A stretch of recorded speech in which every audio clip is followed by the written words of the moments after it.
Hi, I'm Cynthia Hiskus. My husband and our three kids have been members here at First Pres for about 7 years. And over that time, my involvement in the church has changed.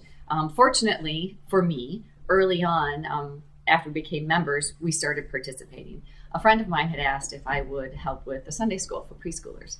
And I agreed to do that. I was happy to do that. But honestly, I did it really more out of a sense of obligation than really want or desire. We had young kids at the time, and I thought it would be appropriate for me to be involved that way.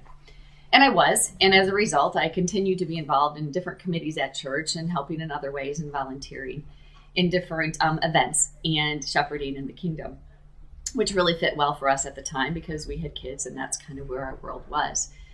Over time, as I was more involved, what ended up happening is my interest and involvement in the church started to feel less like an obligation and more like a responsibility.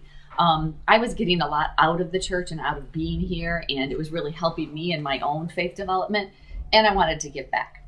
So that continued for a while, and what I found is that the more I was involved, the more we identified opportunities for me really to use my strengths and my interest to help individuals and help the church collectively. One of the things I really like to do is like to help shape the lives of others. And I like to be a catalyst for folks on their journey to wherever it is they're going. If it's at church, if it's their career, if it's an individual goal in their personal life, that's one of the things that I like doing. So it's been a nice fit as I have continued to involve myself here in church. And so moving really from a sense of obligation to a sense of responsibility to really a desire and a want to be here and be involved. And that has really manifested itself nicely. So why do I do that? Honestly, I like to do it because it brings me joy. It brings me pleasure. It gives me a sense of fulfillment. It helps deepen and expand my relationship with Christ, and that's really important to me. A quote that I heard a while ago that's resonated with me then and continues to resonate with me today, and I have a feeling it's kind of shaped my direction, so to say.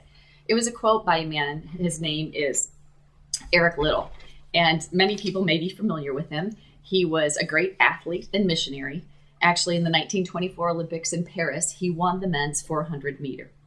And everyone thought he was great for that reason, but he was great for a lot of other reasons too. And let me share this quote with you. He said, "God made me for a purpose, but he also made me fast. And when I run, I feel his pleasure." I get that. I get that when I'm using my strengths and I am supporting others, I feel God's pleasure. And I hope that you can also find a way to feel that pleasure for yourself and for God. Thanks.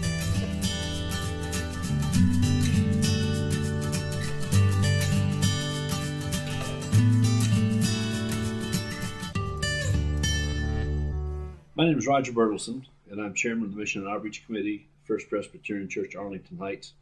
And I've often heard it said that our church has a giving spirit that helps make it a 7-day-a-week, 12-month-a-year, mission-oriented church.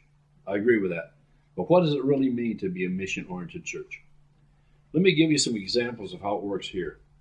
In January, Presbyterian women aligned with Church World Services spearhead a blanket drive to provide blankets to needy people all over the world. Also in January, we send a mission team to the Dominican Republic, where we have been making a difference to our Dominican brothers and sisters' lives for 35 years. Over 300 members of First Pres have made this mission trip. For the past 15 years, the South Dakota Mission has worked in partnership with 4 other Chicago Presbyterian churches in sending our missionaries to Sisseton, South Dakota to do much of the same.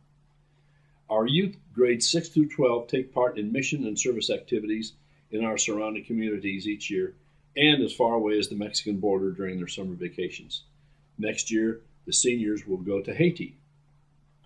We have given funds to help build schools in Ghana and the Congo and Africa, and now fund scholarships for students to attend those schools. From October to April, our church opens its doors on Tuesday evening to Wednesday morning to provide meals and safe shelter to the homeless. This is our PADS mission. We also open our doors to host Boy Scouts Troop 32, Mother's and Baby Hour on Tuesday morning, and Parents' Day out on Wednesday. Spring Service Day gives church members of all ages a chance to do cleanup work and other needed activities at several locations in our community. We had about 100 volunteers this year. We began to support Feed My Starving Children this year, and in April we sent 100 volunteers to pack meals to be shipped to hungry children all over the world. We have supported Habitat for Humanity for over 10 years. Its mission is to eliminate substandard housing and maintain existing homes. Last year, over 35 local volunteers participated in 3 church projects. These are a few examples of how First Pres reaches out to others with time, our talent, and our treasure. Christopher House, Furman House, Journey the Road Home, and many other organizations find our members and our treasure making life better for someone. Does First Pres have a giving spirit? What do you think? If you're still not sure, come and join mission activity at First Pres and see.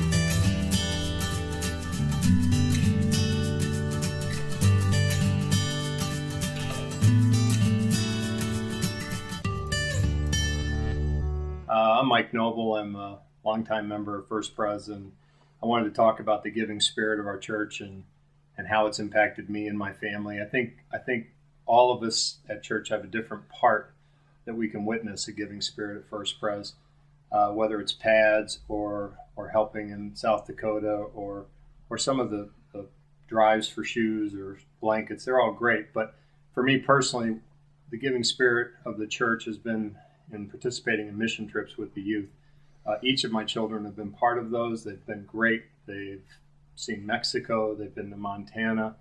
They're going to go to, my youngest will be going to Haiti this year. But what you see when you're on those mission trips, what you sense when you're there, at least as an adult, is you see a different side of our kids, and not just mine, but our church family's children, and how they learn to share what they're given. It's not just money. It's not just time and talent. It's giving their heart. So I've been witness to a giving spirit by a very young part, the youngest members of our church, after they've confirmed, and it's been compelling to take that and see how that impacts the growth of the church. And I think if you look and see within youth ministries who some of the leaders are that have come back, they're not just all parents. A lot of them are young adults that were in this program, that went on mission trips, that know the foundation of our church, and they want to come back and give of their time and their heart to lead the kids. So First Pres, we're on a great run right now. It's exciting, but the giving spirit is alive and well here. Thanks.